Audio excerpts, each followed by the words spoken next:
And the song was How Firm a Foundation, number 19. So why don't we start with that? Number 19. Let's do verses 1, 2, and 5. Number 19. I noticed that you forgot your blue books to take notes on, because next week there's going to be an exam that I have worked up that I will give you all next week. Whenever I lecture, I always tell my students to be prepared for an exam. How firm a foundation, verses 1, 2, and 5. How firm a foundation, ye saints of the Lord, is laid for your faith in his excellent word. What more can he say than to you he hath said? To you for refuge to Jesus have fled. Fear not, I am with thee, O be not dismayed, for I am thy God, and will still give thee aid.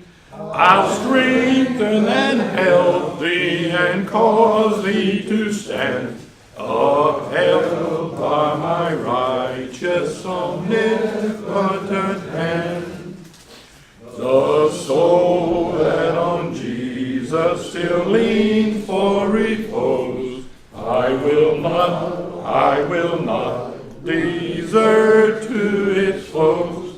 That soul, though all hell shall endeavor to shake, I'll never, no never, no never forsake.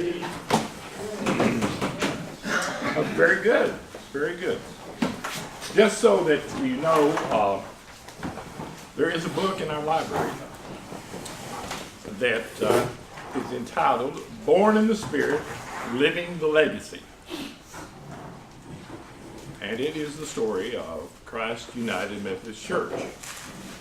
But it's more than that. It's the story of Methodism in Collin County from the very beginning until there was only the First Methodist Church, and then Briarwood, which is no longer there.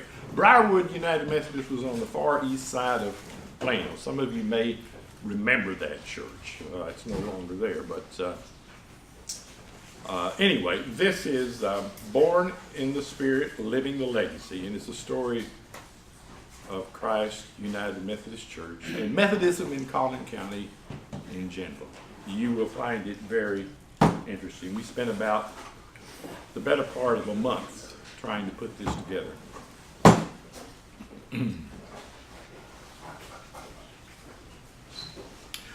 So I came to the head of the education department at SMU in my senior year in 1965, and I was ready to do my student teaching. And he said, "Ernest, where do you want to do it?"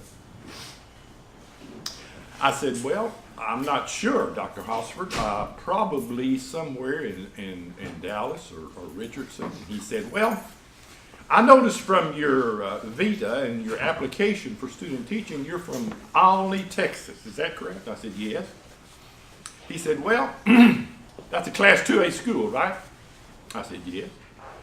He said, "Well, there's a 2A school district in Collin County, South Collin County, that has a brand new superintendent.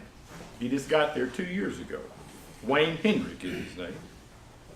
And that's a district that's going to grow and be big, and if you have a good experience there, you can grow with the district. You might want to go student teach there." So I did.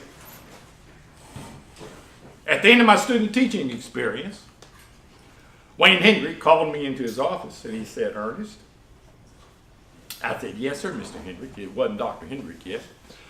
"We're going to have a math position available next year. Are you interested?" I said, "Well, I probably would be, Mr. Hendrick." He says, "Well, it pays $4,800.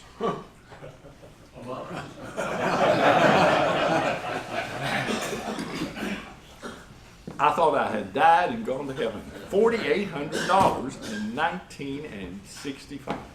But he said, I'd like to pay you another $400 if you run a math clinic.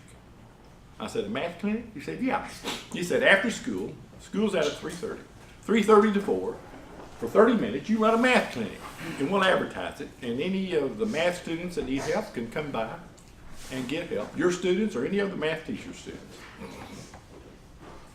And that'll be another $400. I was going to be making $5,200 a year in 1965. I really thought he had a halo around his head because I thought I was in heaven. I called my dad and mom and I told them, and they said, well, son, that's great. And Dad said, now, son, you need to save some of that. I said, well, yeah, I'll try to, Dad. I really will. Where are you going to live? I said, well, I'm going to live in the Springbrook Apartments. Now, the Springbrook Apartments was where Norma's Cafe is, there on 15th Street, you know where Norma's is, and Barnes and Noble.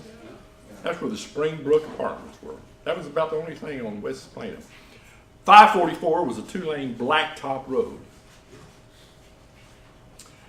There was a bank called Plano National Bank, where Mr. M, where the Cane's Chicken Place is, there at Alma and 15. And that's where I banked. Well, at the end of that first year, I had to put $20 in the bank in a savings account every month, like my daddy and mama had told me to. At the end of that first year, the president of the bank, Jack Gamp was his name, said, Ernest, are you interested in any stock in our bank? And I said, well, I don't know, Mr. Gamp. Let me talk to my dad. And I called my dad, and I said, Dad, I have a chance to buy some stock in this little bank. And he said, well, where's the bank? What's the bank? I said, well, Dad, it's in a strip shopping center. There's a Mr. M, a dry cleaners, and at the very end of that strip shopping center is the bank, Plano National Bank. He said, it's not in the building by itself. I said, no, Dad, it's not. He said, I don't know, son. I don't know. That sounds kind of iffy. So I didn't. It's Legacy Bank today. But I married a good woman. I didn't let that pass me by. I didn't miss that chance. So I started going to church at First Methodist Church, and then in 1973, the Methodist Board of Church Extension, or really in 1968, Methodist Board of Church Extension bought 4.8 acres in far West Plano. Far West Plano. Glencliff. Okay? Paid a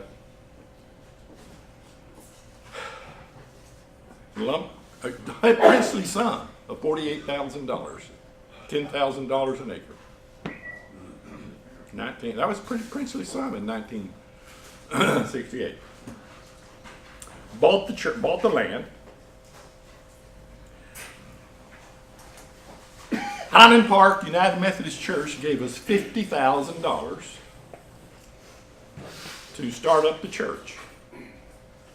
And they gave us a preacher, Fred Cantor.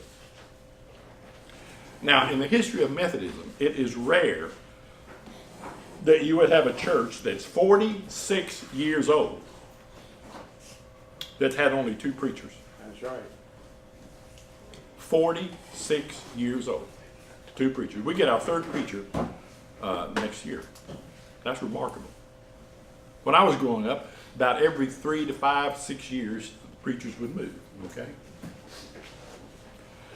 So, on May the 20th, 1973, we had our first service at Sigler Elementary School. Now, the school district was letting churches use their buildings to start the churches because they didn't have churches yet. They didn't have the buildings. So we had our first church service in May 20th, 1973. at Sigler Elementary School. And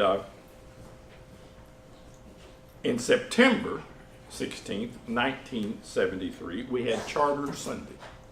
September 16th, 1973, Charter Sunday.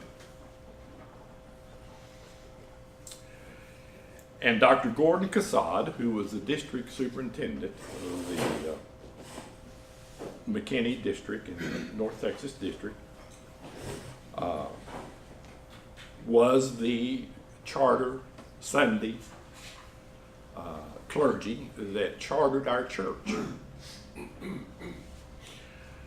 There was 141 charter members. 141 charter members.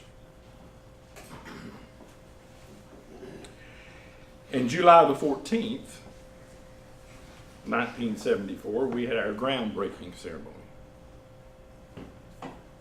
And the song we just sang was the song that we sang at the groundbreaking ceremony.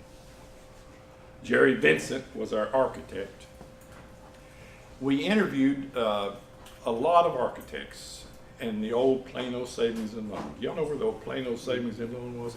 If 15th and Custer, 15th and Central Expressway, as you go underneath, on the right-hand side was the Plano Savings and Loan Building. Originally, it was in downtown Plano. In fact, that's where I first started going to Sunday school. We had the Disciples Sunday School class at First Methodist Church in Plano, in the back of the Plano Savings and Loan in downtown Plano. And that's the original Sunday school class that is now the original Sunday school class for adult Sunday school class of Christ United Methodist Church. And it's still in existence. And for whatever reason, they still allow me to teach the class. So, September 16th, 1973, Charter Sunday. 141 charter members. We had, as I said, we got $50,000 from Highland Park to start up with. On June the 14th, 1974, we had our groundbreaking ceremony. We sang verses 1, 2, and 5. As I said, the cost for the building was $395,000. $395,000 for the first phase at Glencliff there. Now, we added on several phases before we bought this land. We bought this land in 1980, I believe. And I can't remember what we paid for this 14 acres. But it was a princely sum. Founding members were Eileen and I, Don and Nita Keaton, Keith and Carolyn Sockwell, Charlie and Fluter Cox, Nathan and Wanda White, Bill and Marilyn Gant. What's in a name? How do we get our name?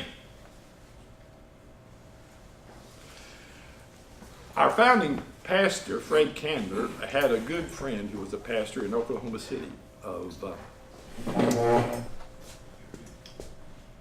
the Church of the Good Shepherd, United Methodist Church. And he liked that, the Church of the Good Shepherd. And he thought the idea of shepherding people on the west side of Plano would be good. And he threw that out. And we batted that around. And we, Charlie and I and Nathan talked a minute, and the Church of the Good Shepherd United Methodist Church, that's kind of long. Somebody said, what about West 15th United Methodist Church? Yeah. What about Glencliff United Methodist Church? No. Well, we kept batting the names around, and I kind of liked, quite frankly, the Church of the Good Shepherd, and I really pushed for that. Now, all the while, my wife was in the kitchen baking chocolate chip cookies. Okay? Because we men, and it just happened to be the men. I don't know why it was that way, but it just happened to be the men around our dining room table there at 2700 West Ridge making the decision on what the name of this church is going to be. My wife was in the kitchen baking chocolate chip cookies. So we're batting this around, and she's hearing it, and she's about had all she can stand.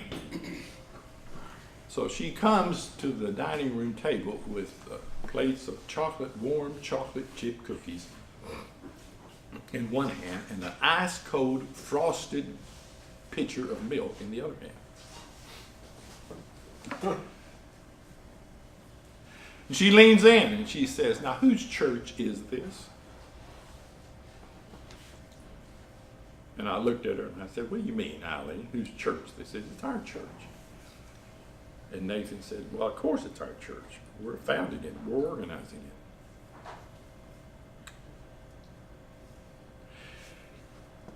And she said, "Isn't this Christ's church? Isn't this Christ's church that we're organizing?" "Oh, yeah, it's going to be affiliated with the Methodist Church, Methodist organization, but it's Christ's church, isn't it?" And we all looked at each other and looked at that warm plate of chocolate chip cookies and that ice cold pitcher of milk, and we said, "You know what? It is Christ's church. Let us have those cookies." True story. That's how we got it tonight.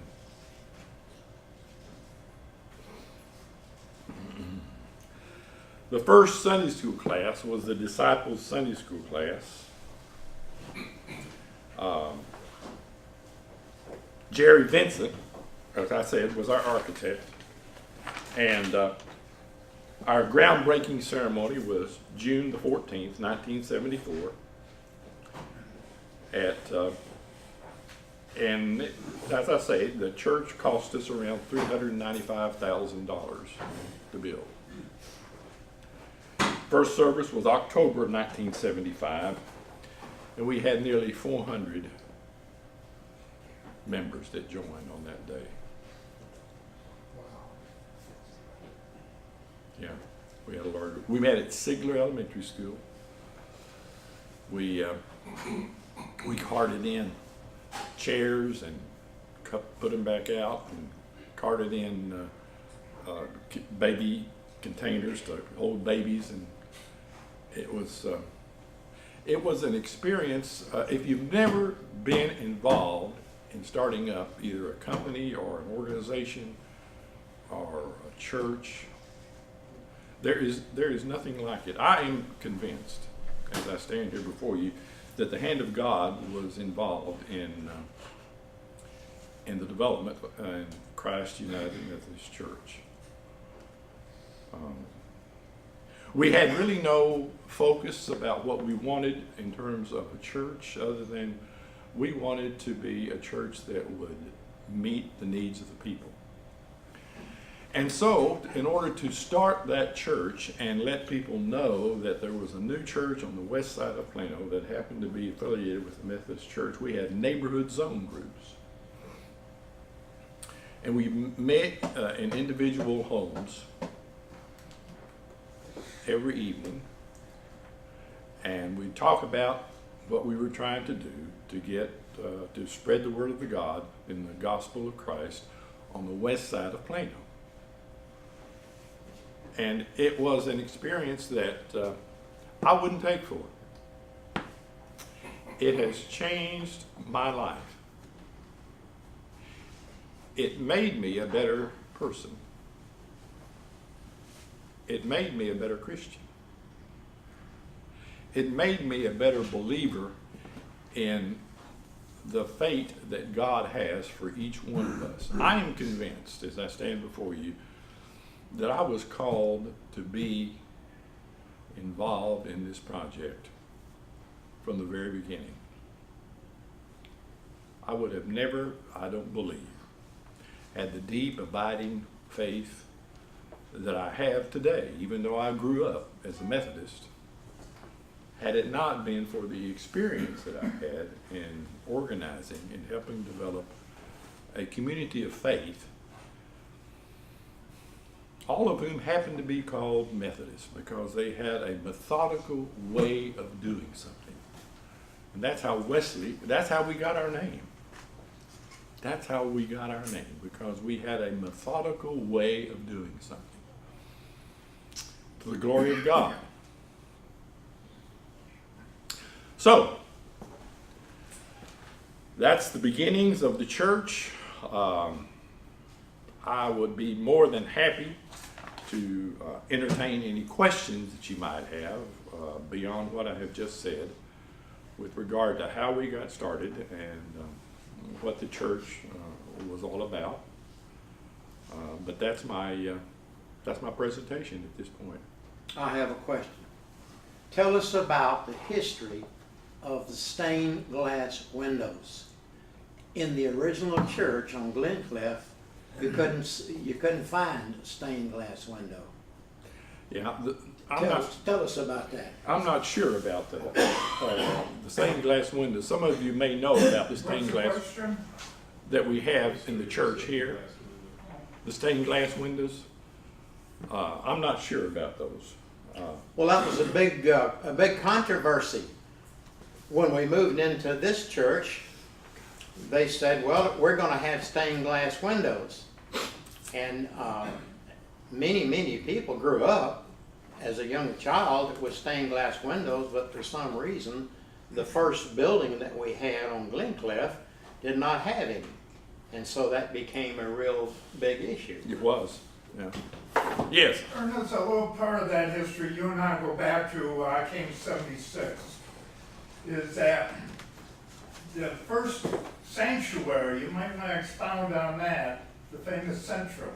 The Centrum? The Centrum, yes. That was the center point of the concept of a unified Christ United Methodist Church. And from that we expanded out, and we were blessed. Well, she happens to be a neighbor, Linda B. Smith. And her involvement in art and what have you, and working with Pat Messick, came up with this idea of looking at various phases of the Bible and coming up, and correct me if I'm wrong here, you're part of that, going back, is different things. In that first window that you see when you walk in, it has the cross in it that you will see, and the green, and then the center. But from that, she drew up various ideas. In fact, I think they're somewhere in the archives, the various pictures. And that's how all those windows came about. And when we went from the old sanctuary here, that was part of the requirement that we had to take those windows to the new one and add on the additional windows. Yeah, that's right. That's right. And we also, at the Centrum, at the area on Glencliff, we didn't have an altar. And so when we had communion, we all just kind of walked up there and passed the plate and passed the elements around, and didn't have a railing to kneel on. That's right. And so as a result, that has become the MO of our communion services here at Christ Church. We just come and we partake of the elements without kneeling. Some people, initially, there were some that didn't like the idea of not being able to kneel, and so, but you know, after a while, that became a part and parcel of it, and people then began to take the elements and stop for just a moment in prayer and concentration, and then walk on back and sit down. I grew up kneeling, as I'm sure many of you did, but that was the way that we had communion at the church. Our programs for youth started with individuals coming together and and having youth participate in Sunday evening services. And then along about 1970, I'm not sure when the first APA program started. Maybe some of you, 78. 77, 78, we started the first APA program. And it got its name from Appalachia. The very first program went to Appalachia in the Kentucky, Tennessee area and worked on churches there with the youth. And that was such a rewarding experience that when the youth came back, the church leaders, we all sat down and we said, you know, this is something that we need to do every year. But we ought to be able to do that in such a way that we serve individuals and serve churches and serve communities that aren't so far away. So as a result, most of the APA programs have now been in Oklahoma, Texas, I think one or two in Louisiana maybe. But that's been a hallmark characteristic of our youth program that has engendered respect among other churches. There are other Methodist churches in our conference and beyond who know about our Appalachia and APA program because of the service that it provides to communities beyond just the Plano area. Yes. How many of the original 141 charter members are still members today? 4. 4. Well, let me think. There were Keith and Carolyn, Eileen and I, Keith and Carolyn Sockwell were the ones that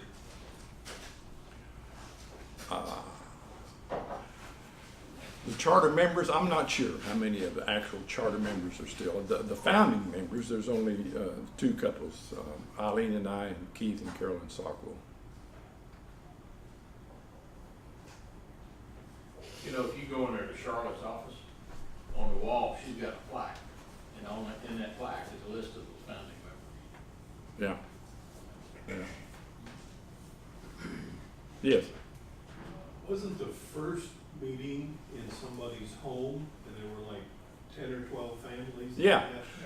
We first met in Nathan White's and Wanda White's home. Yeah. And the founding members that I mentioned earlier that named the church first met in the home there at right off of 15th Street. And we batted around the concept of a new church. And we knew that the Highland Park had given us 50 grand to start up with. And that we had 4.8 acres that the Methodist Board of Church Extension had purchased for us. And we were going to be meeting at one of our elementary schools because I had already talked to Wayne Hendrick, Dr. Hendrick, about using Sigler, since that was close on the west side there. And so, yeah, the founding couples that I just mentioned, Eileen and I, Don and Nita Keaton, Keith and Carolyn, Charlie and Fluter Cox, Roy and Loretta Cheney, Nathan and Wanda White, all met to talk about this experiment on the far west side of Plano. And at that time, that was pretty far west. Well, it was. It was. As I said, 544 was a 2-lane blacktop road. And if you've never, there is something thrilling and exciting about being involved in something from the very beginning, whether it's a company, an organization, a partnership, a church, or whatever. There is something that is thrilling and exciting and uplifting because you know that you have made a difference. And we felt from the very beginning the hand of God. We really did. We're here for them. We were here for them in 1973 in far west Plano, and we're here for them today. And we can never forget that we have a calling to make a difference in the lives of individuals. Regardless of who our preacher is, we have a responsibility as Christians, as modern day Methodists, to heed the call of Wesley. When he sent Francis Asbury and Thomas Coke to America to spread the word, he did that with a hallmark idea of making a difference in the lives of individuals. So those circuit riders, Francis Asbury and did wonders in terms of making the Methodism in America. And I feel like Christ United Methodist Church has done that in West Plano, made a difference. I mean, you look at all the programs that we've done. I mean, everything that we've done beyond just ministering to our members, the outreach programs that we've done, has made a difference in the lives of individuals. And that's what Christ has called us to do, to make a difference in the lives of individuals. So, that's our story. That's my story. Ernest, My story is inextricably linked to the story of Christ Church. Yes. tell us that little anecdote about just having only male ushers. I got a big kick out of that story. Can you relate that to us again? Well, some of us were a little concerned. We had some individuals that wanted to provide ushers that were, some female ushers, lady ushers, and a couple of individuals said no. This was in the early part of the beginnings of the church, that we were concerned about that. Can you believe that? We were concerned about that. And we talked to Fred about that, and Fred said, well, they're children of God, just like you are, Ernest, and just like Nathan is, and just like everyone else is. And they have an opportunity to serve God in the way that they believe they can serve God. And so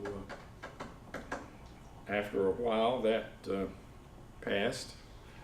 Just like the idea of when I was growing up in the Methodist Church, you didn't have female preachers. You remember when female preachers came on the scene? And That's right. That kind of was a big deal.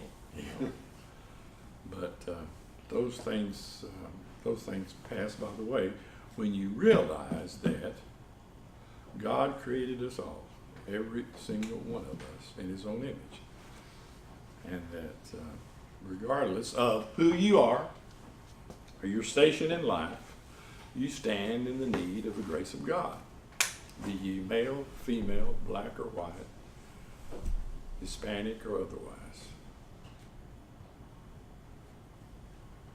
It's been a wonderful experience. I don't know of anything that has changed my life other than the lady that I married, as much as my being involved in Christ United Methodist Church. And now this is being filmed right now, and if Eileen happens to see that, I'm in deep trouble. Yes. One of the other controversial decisions we had to make when we moved from Glencliff. You had the altar and you knelt to have communion. Did many of you Yes. do that? Yes. Well, I did too, and so I was. I had a little bit of a problem with just walking up there, taking the elements and walking back. But then I realized that if I said my prayers before I went up there, took the elements and came back and sat down and bowed and said my prayers again in thankfulness for the body and blood of Jesus Christ that I have symbolically taken, it didn't matter whether I was standing or kneeling. It didn't matter. So I've gotten used to it. So I've gotten used to it. Any other comments or questions? As I said, the founding families, there was only 6 of those, but But you had the vision, you had the Yes. vision. You were given the vision that this is gonna grow into something big. that's true. That's true. That's true. Okay. Any other questions?